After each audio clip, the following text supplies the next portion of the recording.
On Israel's 71st anniversary today, there's still widespread misconception that Israel has misappropriated lands that it doesn't deserve and that its own legitimacy is in question.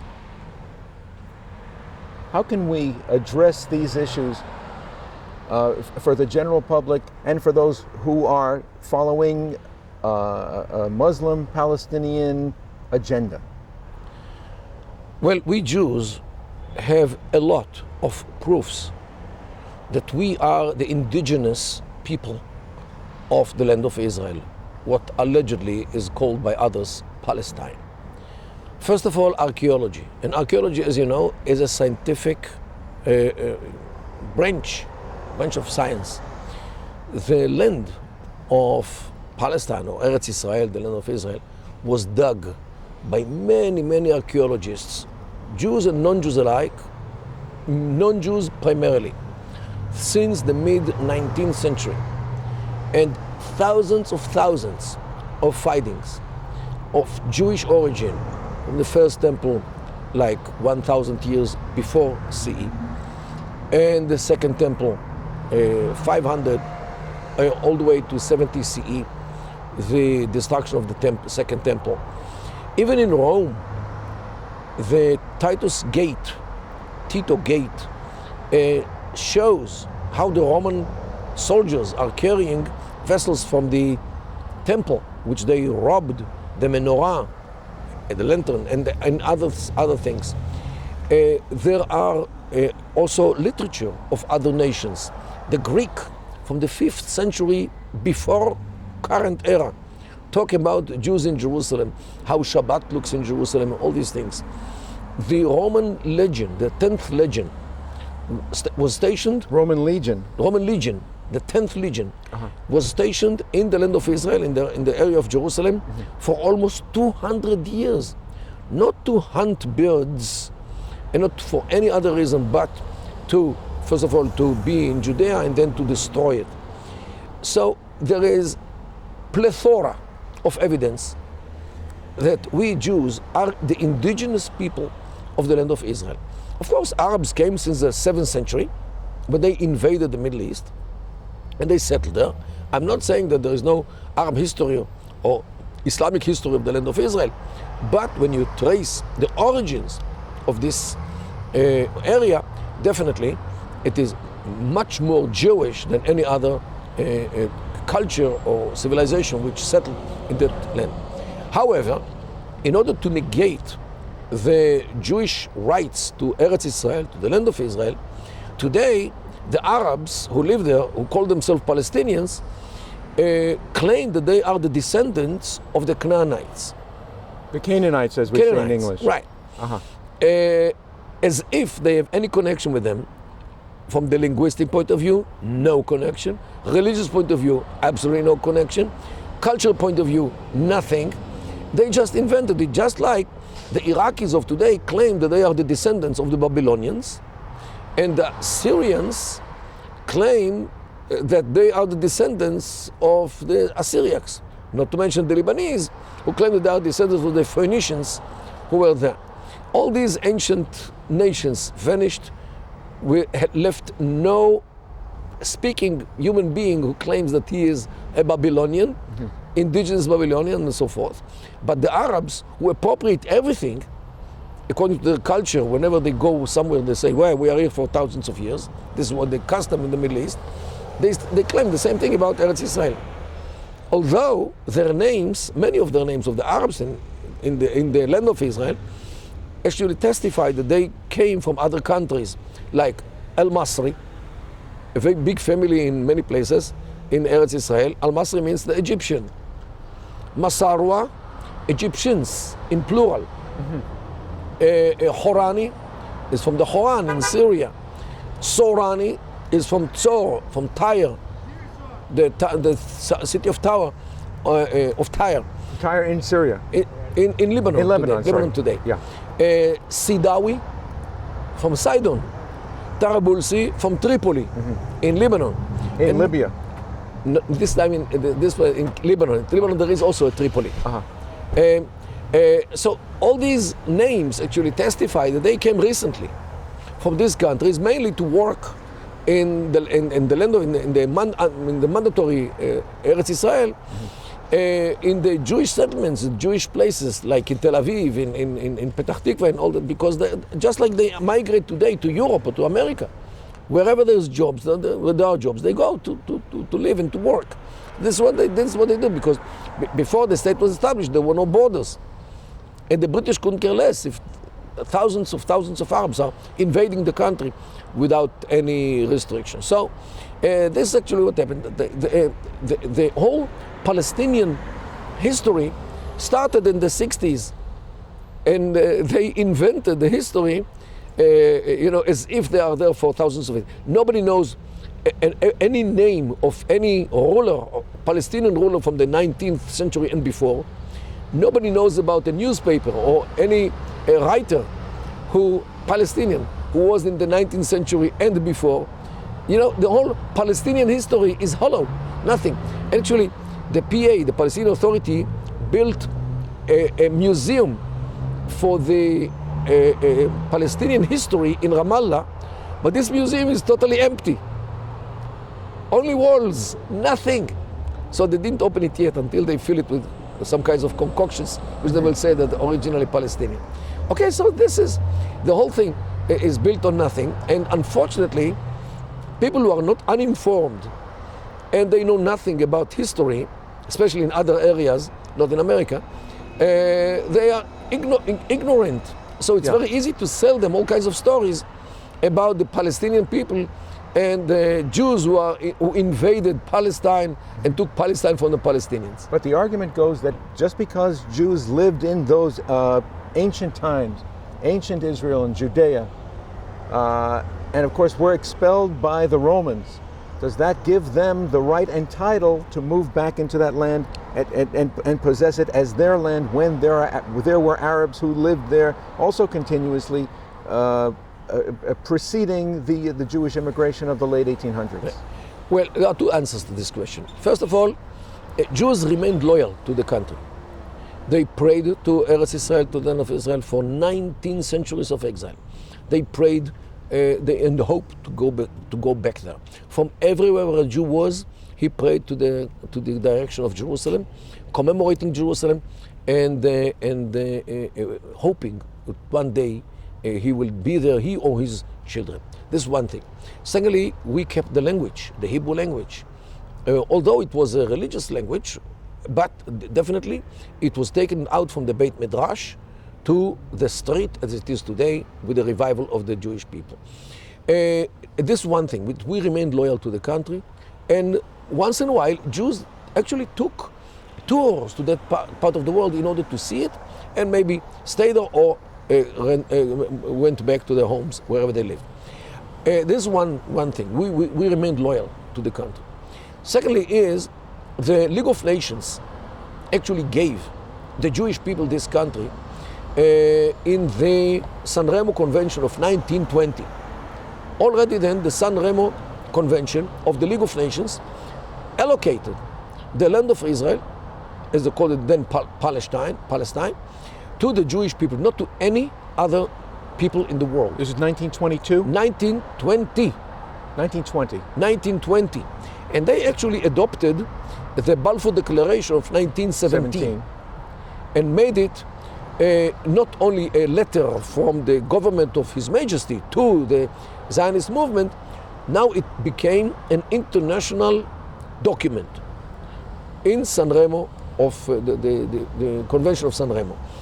Now, since the United Nations, which was established in 1945, adopted all the decisions of the League of Nations, this decision to give the land of Israel to the Jewish people is still valid until this very day. And every decision made by the United Nations against this allocation of this land to the Jews is against the international law. And this is what people are not aware of. That the subsequent UN resolutions counter what the predicate was? Yes, definitely.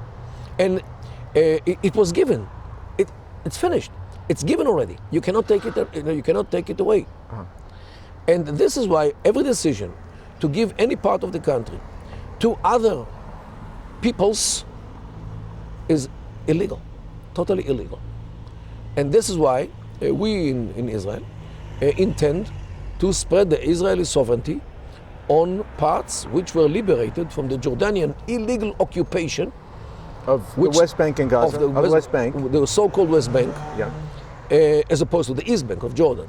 It's actually called Judea and Samaria historically. And Israel intends to spread its sovereignty over large parts of this land. Of course, no Arab is kicked out. Arabs can live with Israelis as they do in the Galilee and other parts of Israel. And maybe in the cities, as much as I would like to see, in the cities we can have Emirates, Arab Emirates, in the cities of Judea and Samaria. But this is a question which the government of Israel should decide on. Now, some argue that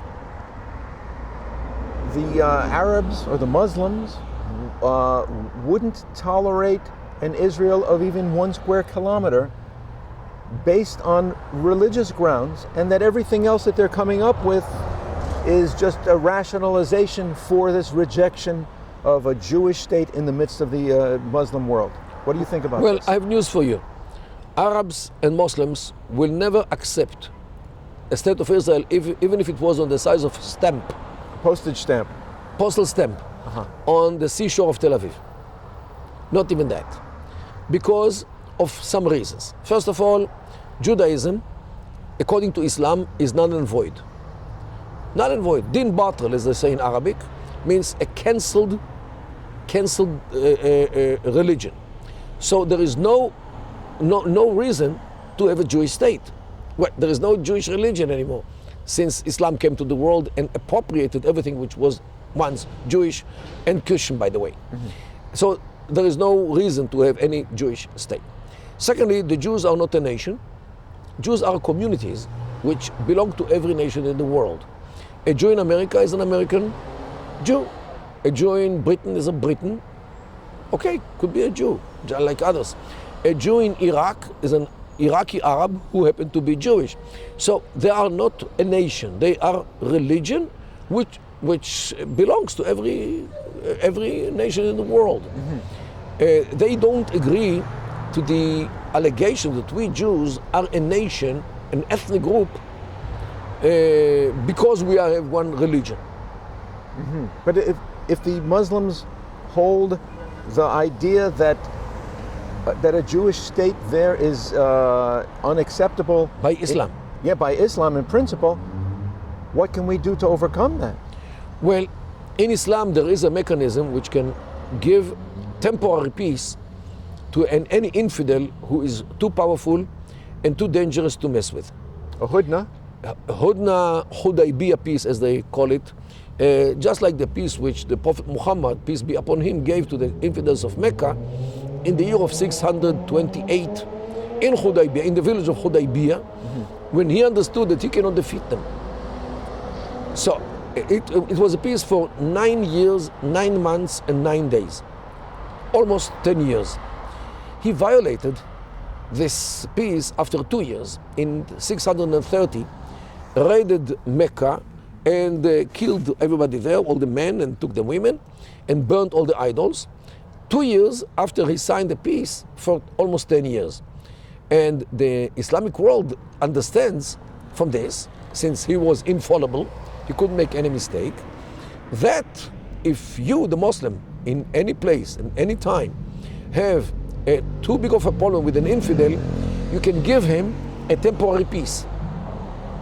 But who can And when Allah gives you the ability and the opportunity to defeat the infidel, you can do it even within the time of the temporary peace. So, therefore, Israel can sign peace with Arab countries like Egypt and Jordan, as it already did, and this peace will last forever. This temporary peace will last forever if Israel will be invincible forever. This is the game. So I understand you're thinking this in principle, but who could issue such an edict on behalf of the Muslim world? No. They feel, every Muslim feel the situation. He doesn't need any verdict from anyone. Of course, if the governments of Egypt and Jordan needed some religious authority to approve the peace, and they had. The Azhar in Egypt gave the approval, and today what we see is some kinds of relations between Israel and Saudi Arabia. The Saudi clerics definitely say the same thing, that Israel is a fact. Israel cannot be defeated. So instead of dying with Israel, we might live with Israel. Not because we love Israel, not because we want Israel, but Israel is too powerful to be defeated. So we can live with this until Allah gives us the opportunity to get rid of Israel. But what are the prospects that such a thing could be brought to the fore, could be enacted? Well, for this, Israel to be decisive, to be strong, not to give anything for peace. Because, look, they demand land for peace. Why the heck? Peace for peace. You want peace with us? Israel should always say, we do not need peace with anyone in the Middle East. The Middle East doesn't have peace within itself. In Arabic, they say, there is a saying which says, فَقْدَ الشَّيْء لَا يُعْطِيهِ. Somebody who doesn't have something cannot give it to others, because he doesn't have it. They don't have peace. Look at what happens between the Sunni and the Shia. Look what happens between the Arabs, between themselves. Look at what happens in Libya, in Yemen, in Syria, in Iraq, in many other places. They don't have peace at all. When they have peace, let them come to us and offer peace. Right now, we don't believe that there is any kind of peace in the Arab world. How can they give us what they don't have? And this is why Israel should not give anything, especially nothing real, like territories, in order to achieve a paper which a word peace is written on it, and the value of this peace is more or less the price of the paper and the ink which was poured over it. That's all. And we have many proofs about this. For example, Israel had official diplomatic representation in Qatar, in Tunisia, for example, and they kicked out the Israelis at one day because they didn't like it anymore. So peace is reversible. Giving a land is much less reversible. This is why Israel should not pay any real price with hard currency to anything which connected to peace with the Arabs. If they want peace with us, let them have peace. Okay? If they have peace in their vocabulary, Israel shouldn't pay anything for this. Is there anti-Semitism in the Muslims who have migrated into the Western world? Well, you can see it much in sermons. Where? Sermons which are being given in mosques. You can read it much in books which are written by Muslims in the West, by pamphlets, rallies, where they shout in all kinds of rallies against Israel. Definitely, the Islamic anti-Semitism or the anti-Jewish sentiment migrates with the Muslims to Europe, and I'm afraid to America as well. It's here now. More than sure. And the anti-Semitism being enacted in violent attacks, is this something that you feel the existing authorities are recognizing the motive here? Look, first of all, I'm not so much aware of what happens here in America with the official authorities.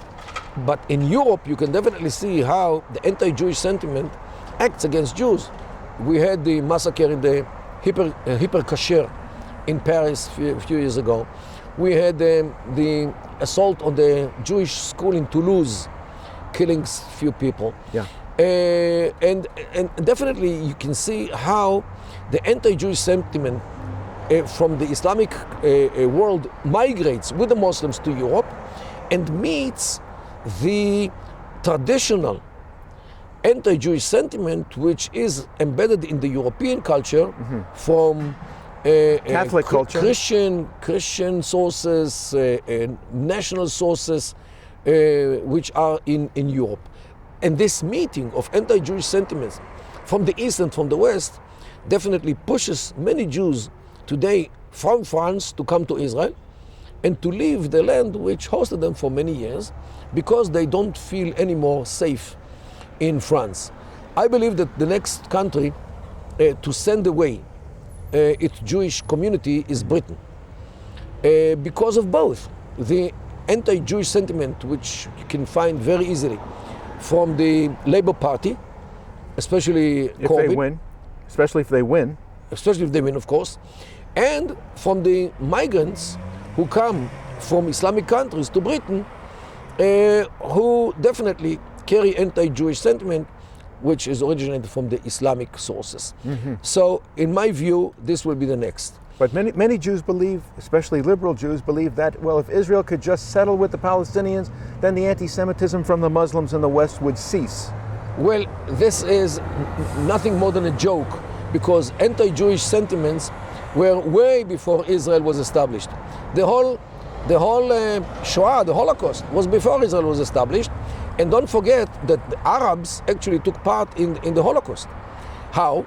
The Jerusalemite Mufti, Hajj al-Husseini, who ran away from this country because the British went after him, he went to Berlin and he encouraged the Nazis to exterminate the Jews so they don't go to the land of Israel.